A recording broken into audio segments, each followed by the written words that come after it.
90% of deaf children are born to parents who can hear a cry but might never understand it.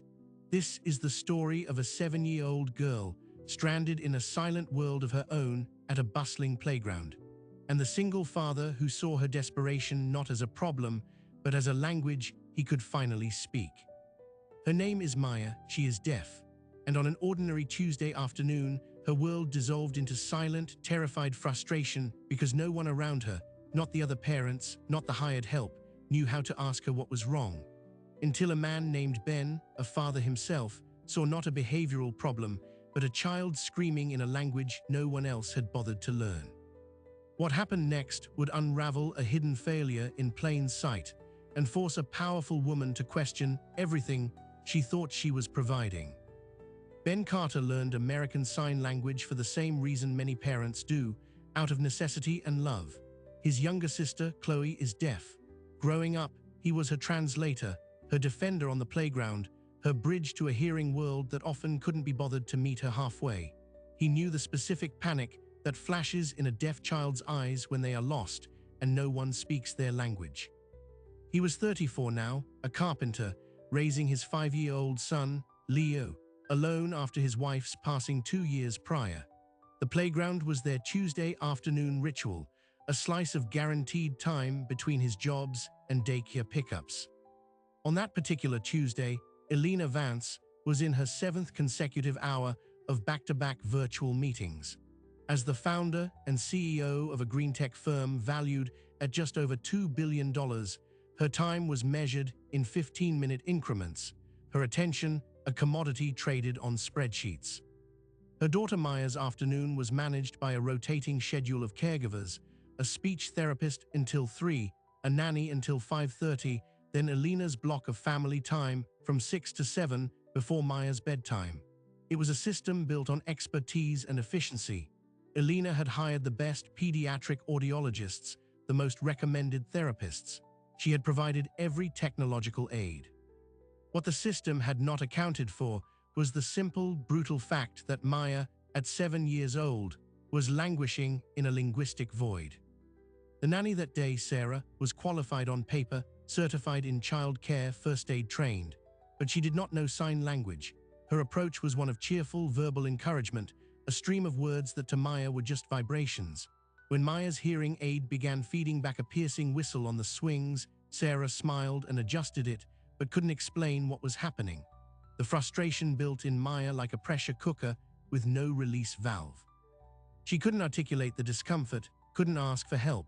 She just knew the world had become a painful, confusing place. So she did what any overwhelmed child would do. She shut down.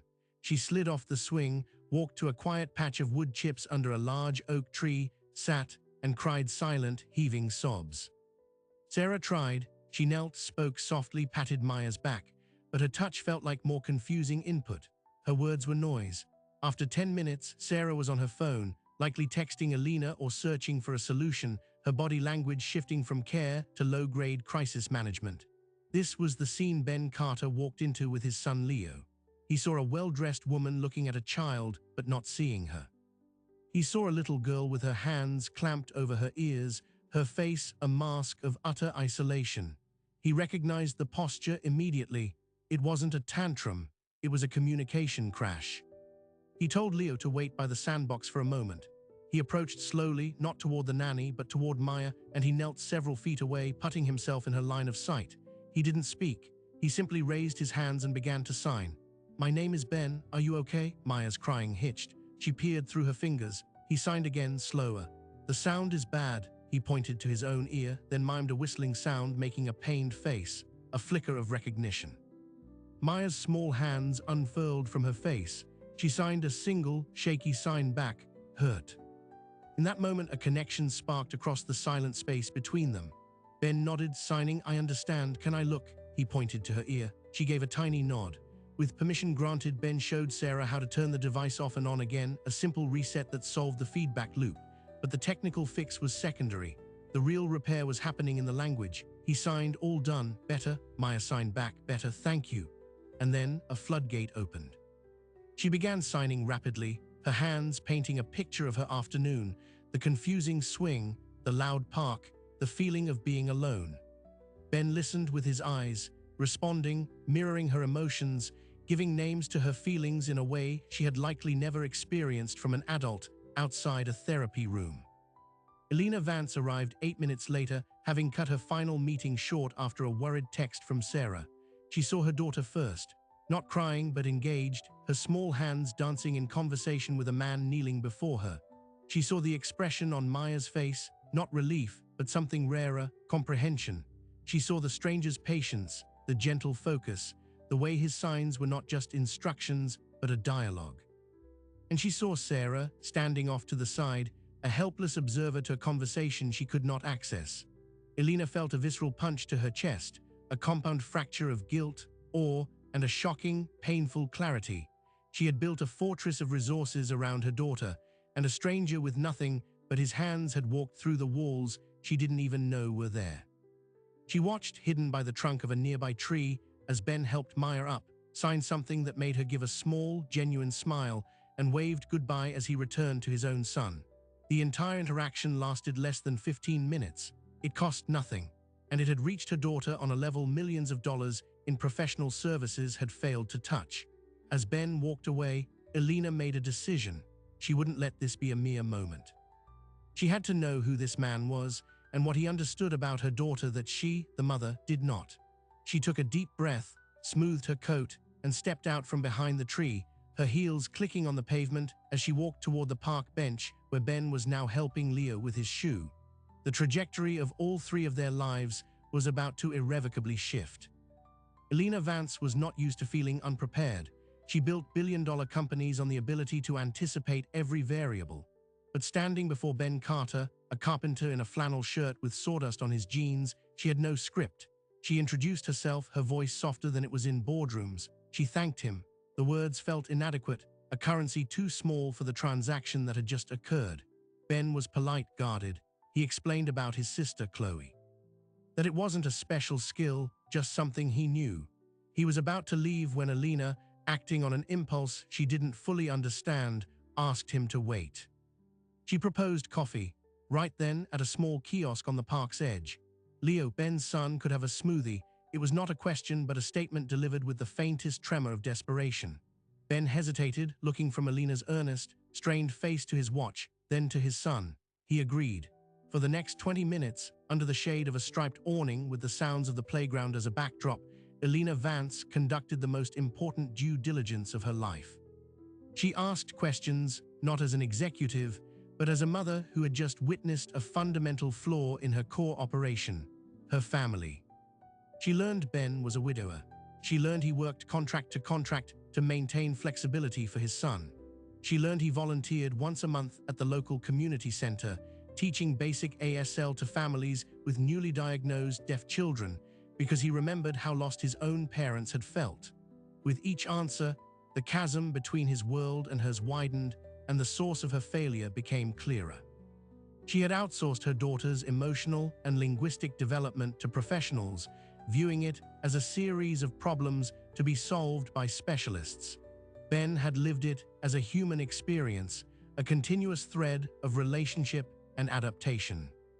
Elena made an offer before the coffee was cold. She wanted to hire him, not as a nanny, not as a therapist, but as what she called a communication partner for Maya. A few hours a week, to just be there, to talk with her in her own language, to be a bridge during the gaps in her carefully engineered schedule. The salary she named was more than Ben made in a month of carpentry. He set his cup down slowly. The money was a lifeline. He thought of Leo's upcoming dental work, of the truck's failing transmission. But he saw the danger too, the blurring of lines, the weight of a billionaire's gratitude. "I need to think about it," he said. It was the first time in years someone had not immediately said yes to Elena Vance. She handed him a plain, thick business card with only her cell number on it. "Please," was all she said. Ben's decision was not made in solitude. That evening he called his sister Chloe, now a graphic designer in Seattle. He described the encounter, the offer. Chloe was silent for a long moment. "She's paying for guilt, Ben," Chloe said. "But that little girl, she's paying for access. That's different, that's real." The next morning he called Elena and accepted on 3 conditions. It would be after school twice a week. Leo would come with him. And it would be temporary, just until Maya was more confident. Elena agreed to every term. The first session was in the Vance penthouse, a sleek expanse of glass and steel that felt more like a museum than a home. Maya was shy, clinging to her mother's leg. Ben didn't push. He sat on the floor with Leo, and they began building a Lego spaceship, their hands signing casually to each other about the colors and shapes. Curiosity, that powerful force in children, won out. Within 30 minutes, Maya had inched closer. Within an hour, she was handing Ben bricks, signing blue and green. The transformation was not dramatic, but it was profound. Her body, usually tense with the effort of interpreting a muffled world, began to relax.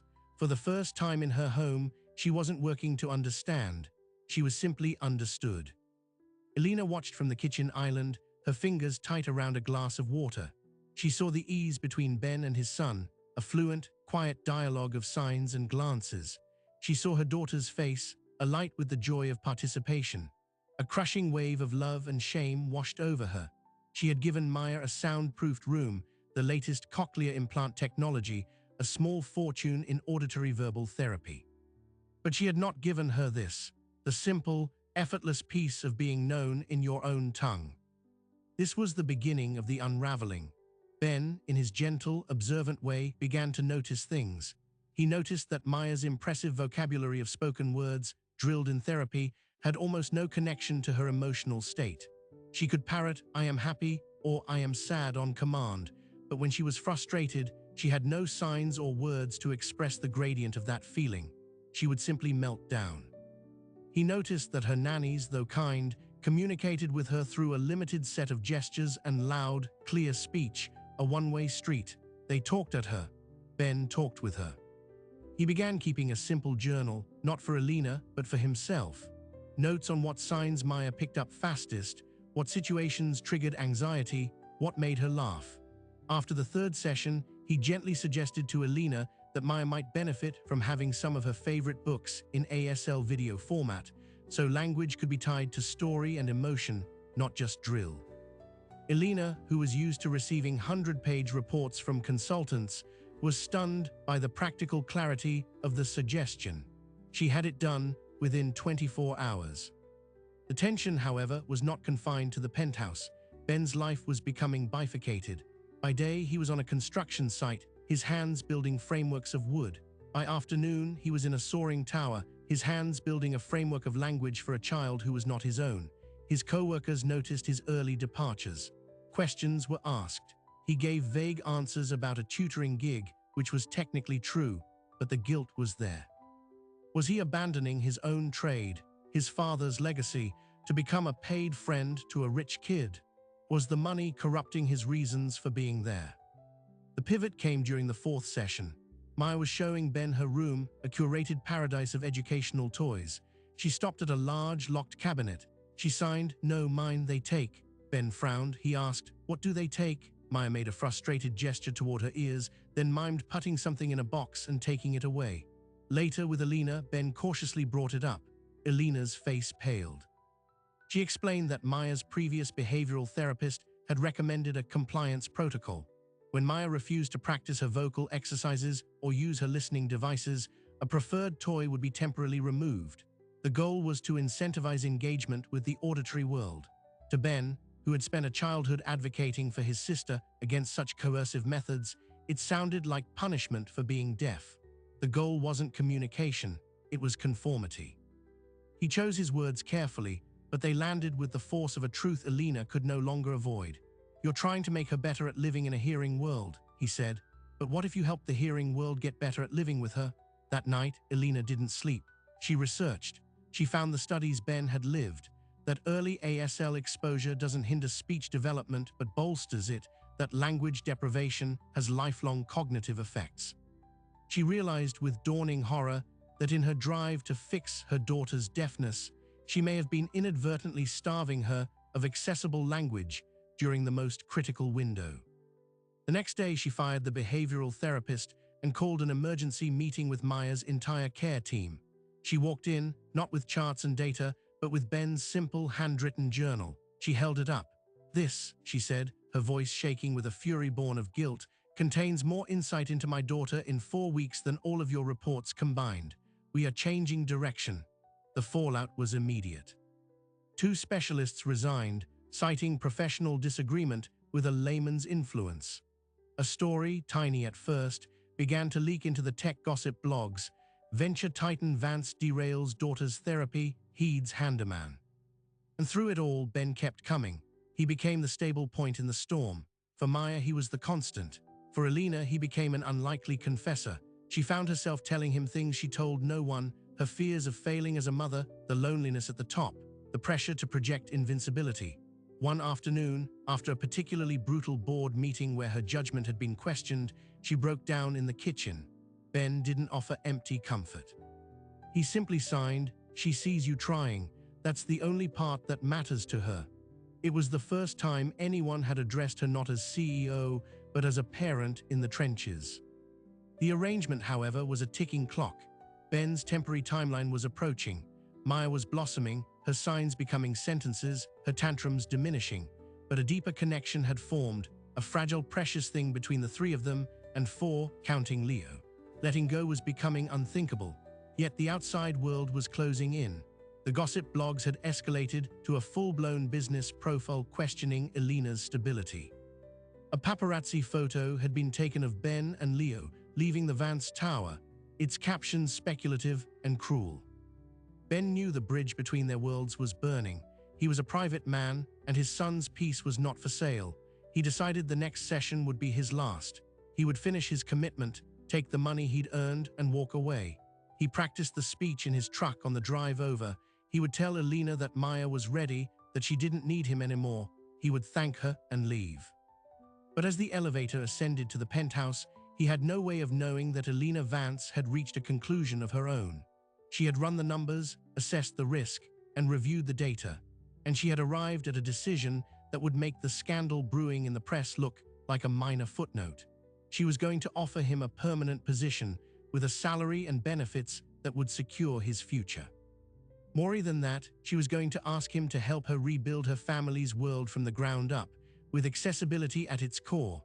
She was waiting for him now, a contract on the table beside 2 cups of coffee, ready to make an offer she was certain he couldn't refuse. The doors slid open. Ben Carter looked at the contract on the marble table, then at Alina Vance's expectant face, and did the one thing she had not factored into her algorithm. He said no. The silence that followed was not just an absence of sound, but a physical weight. He explained, his voice steady but kind. The money was extraordinary. The security was a dream, but he was not a commodity to be acquired. He was a father, a carpenter, a man who helped where he could. Turning this into a career would change the nature of it. It would make his relationship with Maya a transaction, and that was a bridge he could not cross. He saw the hurt flash in Alina's eyes, quickly buried beneath a mask of professional composure. She nodded, the movement stiff. She understood, she said. She respected his principles. The session with Maya proceeded, but the air was charged with a finality that even the child seemed to sense. Ben left the penthouse that day with a check for the hours he'd worked, a sum that still felt unreal and a hollow ache in his chest. He had done the right thing, the clean thing, but right felt like loss. For Alina, the rejection was a seismic event. It wasn't about the help itself. It was the proof that the one thing her money and influence could not buy was the genuine, uncomplicated humanity she craved for her daughter. She retreated into her work, a fortress of spreadsheets and strategy calls, but her focus was fractured. The board's whispers about her distractions grew louder. The scandal, however, was just finding its legs. The paparazzi photo of Ben and Leo, initially a blip, was now paired with a leaked detail from a disgruntled former staffer about the fired therapist. The narrative crystallized in the business press. Vance's judgment in question. Billionaire mom dumps experts for handyman. Her company's stock dipped, a small but noticeable tremor. Reporters began calling, not about her latest green tech innovation, but about her parenting choices. Alina, who had always controlled the narrative, was suddenly the subject of one. This was the moment the story could have ended. Ben returns to his life, Alina weathers the PR storm, and Maya continues with a new, more progressive therapist. But reality, especially when children are involved, is rarely so neat. A week after Ben's departure, Maya regressed. The new therapist was skilled, but she was a stranger. Maya missed her friend. She began having nightmares. She refused to put on her hearing aids, an act of protest she could now sign clearly. I want Ben. I want Leo. Elena's perfectly reconstructed plan was crumbling because she had failed to account for a child's heart.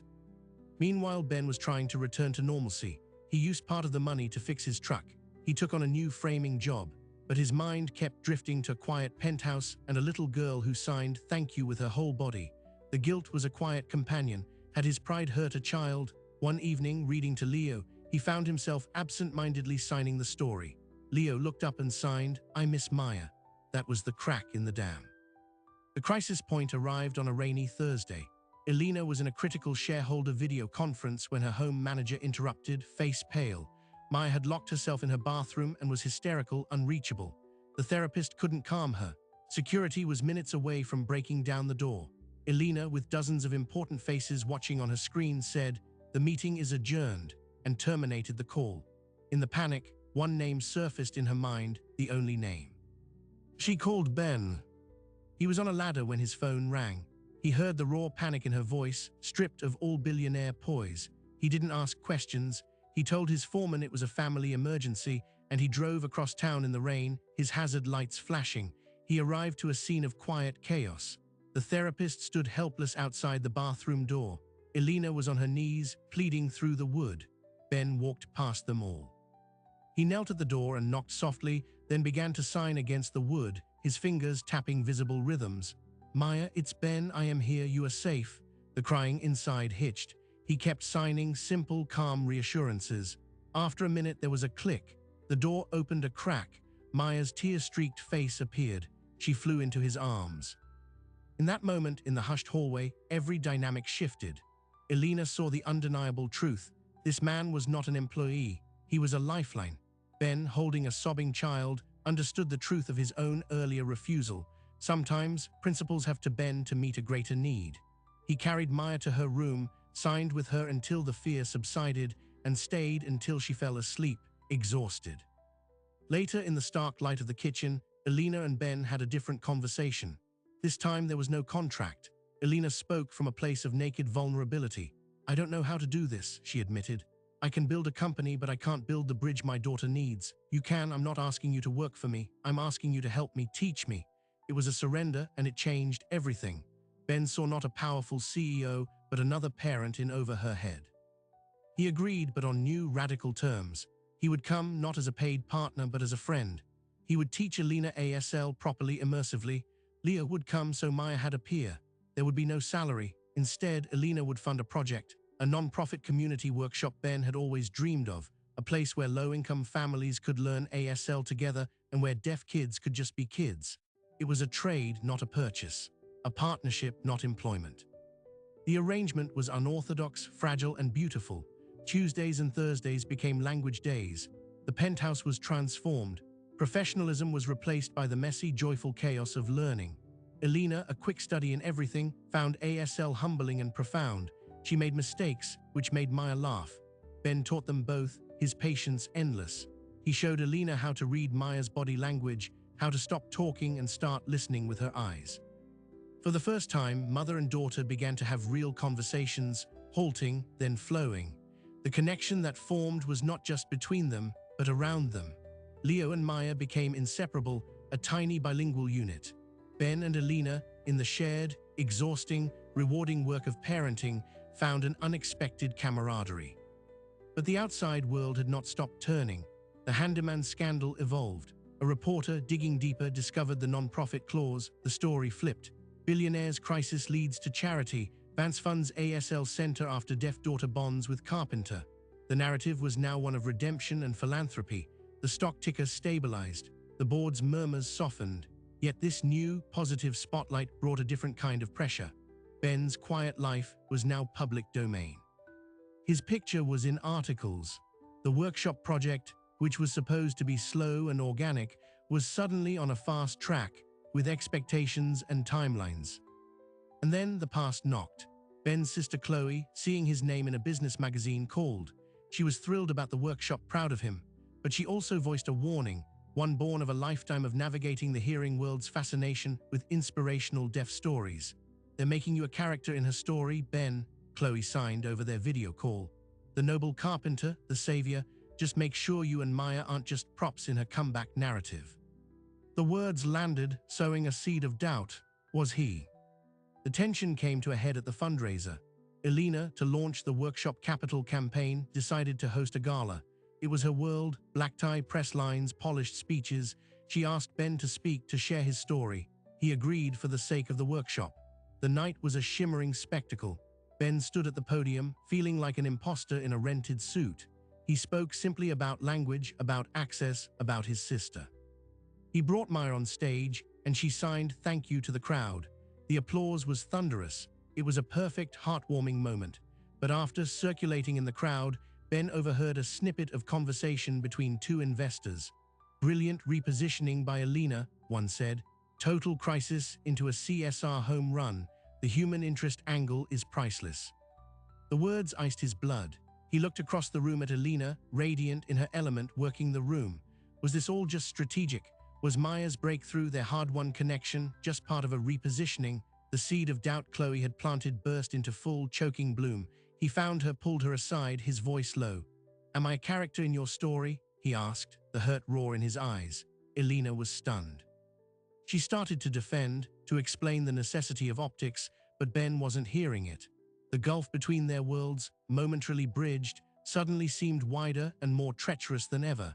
He left the gala early, the roar of the crowd fading behind him, the future of everything they'd built suddenly hanging by a thread. He didn't know if he could come back from this betrayal of meaning. And Elena, watching him leave, realized with a cold dread that she might have won back her company's favor, only to lose the fragile, real family she had just begun to build. The path forward was shrouded in mist, and the only map they had was now torn in two. Ben Carter did not return to the penthouse the following Tuesday. The silence was deliberate, a boundary drawn in the sand. He threw himself into his work, the physical labor a relief from the mental spiral. He replayed the investor's words, asterisk, "The human interest angle is priceless." Was that all it was? An angle? He thought of Maya's small hand in his, her genuine smile. That was real. But had it been real for Elena, or just a useful component in a broader strategy? He didn't know, and the not knowing was a poison. In the Vance penthouse, the absence was a palpable void. Maya asked for Ben and Leo constantly. Elena, using her new signing skills, tried to explain that Ben was hurt, that they needed to give him space. Maya's response was a signed sentence that cut Elena to the core. "You broke it." The child's moral clarity was unbearable. Elena's corporate instincts told her to manage the situation, send a carefully worded email, have her lawyer draft a clarification, schedule a mediated discussion. But for the first time, she ignored those instincts. She knew this wasn't a crisis of communication, it was a crisis of trust, and trust couldn't be managed. It had to be rebuilt, one honest brick at a time. She didn't call, she didn't text. Instead, she showed up. On a Thursday morning, she drove to the suburban construction site where Ben's foreman had said he was working. She parked her sleek car on the muddy shoulder, pulled on a pair of rubber boots she'd bought on the way, and walked toward the skeletal frame of a new house. She saw Ben before he saw her, high on a platform, getting a beam into place. He was in his element, focused, capable, grounded. She waited until he descended, until he wiped his hands on his jeans and took a drink of water. When he finally noticed her, his expression didn't change. It was just tired. She didn't approach. She stayed where she was and she began to sign. Her signs were slow, deliberate, far from fluent, but they were hers. No interpreter, no buffer. "I am sorry," she signed. "The words you heard, they were true. I used the story. I'm a CEO, it is what I do. I use things to fix problems." She paused, her hands struggling to find the next concept. "But you are not a thing. Maya is not a thing. What happened in our home, that was not a story. It was real. I confused them. I am sorry." Ben watched her hands. He saw the effort, the lack of polish, the faint tremor. This wasn't a performance for an audience. This was a woman humbling herself in the mud in a language she was still learning, to say she was wrong. The wall of his anger developed a crack. He signed back one short question. "Why did you come here?" Elena took a breath. "Because the workshop is yours, not a publicity project. Yours, the funds are in a trust. The board is dissolved. It is yours to build, or not build, or change. No strings." She pulled a single envelope from her coat and placed it on a stack of lumber. It contained the signed trust documents and a key. This is the deed to the warehouse space. The rent is paid for 5 years. It was the ultimate surrender of control. She was giving him the dream with no stake in it for herself. Ben walked over, picked up the envelope and looked inside. The legal language was dense, but the intent was clear. She was stepping back completely. And Maya, he signed. Elena's composure finally broke. A tear traced down her cheek. She misses you, but that is not your responsibility. It is mine. I will learn. I will be better. She turned to leave, her message delivered. Wait, Ben's voice stopped her. He walked closer. The workshop, he said, not signing now. It was a good idea, but it wasn't just my idea. It was ours. You don't get to quit because you messed up. He looked at the key in his hand. And Maya, she's not a responsibility. She's my friend. The correction was subtle but monumental. He wasn't agreeing to return as a paid helper or a charitable project. He was asserting a relationship on his own terms. We come back, but no galas. No press, no investors in the kitchen, just the work, the real work. Elena could only nod, the relief so profound it left her speechless. The return was quiet. There was no fanfare. Ben and Leo simply arrived the next Tuesday afternoon. Maya launched herself into Ben's arms, and the world righted itself on its axis. The rules, however, were different. The dynamic had irrevocably shifted. Ben was no longer a guide on Elena's payroll. He was an equal partner in Maya's world, and by extension, in Elena's re-education. He challenged her more directly. When she slipped into corporate speak about outcomes and metrics for Maya's progress, he would stop her. She's not a quarterly report, he'd say. She's a kid. Is she happy? Is she curious? That's the metric. Elena learned to listen, truly listen, not to strategize a response, but to understand. She began spending less time at the office, delegating more to her capable COO. She discovered, to her surprise, that the company did not collapse without her minute-to-minute oversight. What flourished instead was her relationship with her daughter. They developed their own rituals, cooking together by touch and smell, painting with textured paints on huge sheets of paper, taking long walks where Elena described the world in vivid, sensory detail. The language between them grew richer, moving beyond needs into jokes, stories, and dreams. The workshop, now simply called The Bridge, opened 6 months later. It was not a shiny, press-ready facility. It was a reclaimed auto garage with concrete floors, good lighting, and walls covered in bright, tactile art. Ben ran the carpentry side, teaching parents and kids to build simple furniture together, a project where spoken language was secondary to shared focus. Elena, using her operational genius behind the scenes, secured partnerships with local deaf community centers and arranged for certified ASL instructors. The surprise was not its success, but its founder. The official founder, on all the paperwork, was Ben Carter. Elena Vance was listed as a founding sponsor. She insisted on it. This was his legacy, not another line on her CV. The final, surprising detail emerged a year after the gala. Elena Vance stepped down as CEO of her company. The business world was shocked. She gave no interviews, offered only a brief statement about pursuing new ventures in accessible education. The truth was simpler. She had taken a role as chair of the board, a part-time position, and used her freed-up time to enroll in a rigorous certification program to become an ASL interpreter. When Ben asked her why, her answer was straightforward. "I spent years trying to make the world easier for my company," she signed, her fluency now impressive. "Now I want to make it easier for my daughter and for kids like her." The new normal was not a fairy tale. It was messy and real. Ben still worked construction. Elena still attended board meetings. They argued about parenting styles and money and how much screen time was too much. But the foundation was solid. It was built on a language of patience, forged in a moment of crisis on a playground, and tempered by mutual forgiveness. Maya thrived. She became a bubbly, confident child, seamlessly navigating between her hearing world at school and her rich, signing world at home and at the bridge. Leo, her constant companion, became effortlessly bilingual, a small ambassador between worlds. One autumn afternoon, much like the one where it all began, the four of them, Ben, Leo, Elena, and Maya, were at the bridge. A family was there for their first class, a hearing parent and their young deaf son, both looking overwhelmed and scared. Maya, now 9, watched them for a moment. Then, without prompting, she walked over to the little boy. She knelt down, just as Ben had done for her 2 years before. She signed, "Hi, my name is Maya. Want to see my favorite tool?" The boy stared, then tentatively signed back, "Yes." Ben and Alina watched from across the room. They didn't need to sign anything to each other. The loop was closed. The help given had been passed forward. The silence in the room was no longer isolating.